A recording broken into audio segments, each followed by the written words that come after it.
नौजवानों की अगर हम बात करें तो हज़रत इमाम हसन अलैहिस्सलाम की ज़िंदगी, उनका किरदार, उनकी शख्सियत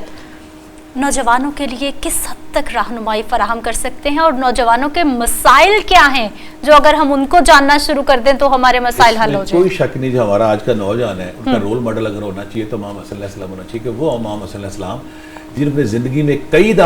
दफ़ा ऐसे मौके आए कि अपनी आधी जायदाद अल्लाह के रास्ते में बांट दी। सुभान अल्लाह, सुभान इस कायनात का सबसे मुश्किल दिन वो होगा रोज़े महशर, जिस दिन ना किसी को कोई नहीं पहचानेगा। तो फरमाते हैं कि उस दिन मैं, मेरे अहले बैत और उनके मुहिब्बीन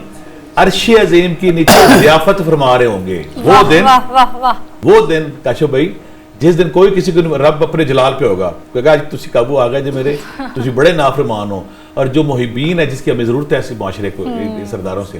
कि आका करीम फरमाते हैं कि मैं और मेरी अहले बैत और इनके मुहिब्बीन जो इनसे प्यार करते हैं, अर्शे अजीम के नीचे उस शोर में, उस प्रेशर में, उस दहशत में, खौफ में नहीं होंगे, वो ज़ियाफत फरमा रहे होंगे। अगर हम चाहते हैं, हमारा आज का नौजवान चाहता है कि उसकी हमारी ज़िंदगियों में पॉजिटिविटी आए, तो हमारे अंदर जो नफरत, तकब्बर, गुरूर, लालच और ये दूसरों पे जुल्म करने के जज्बे हैं और अपने इक़्तिदार के लिए दूसरों को रोंदने के जज्बे हैं, अपने वजूद और अपनी ईगो को सेटिस्फाइड करने के लिए दूसरों को जलील करने के जज्बे हैं,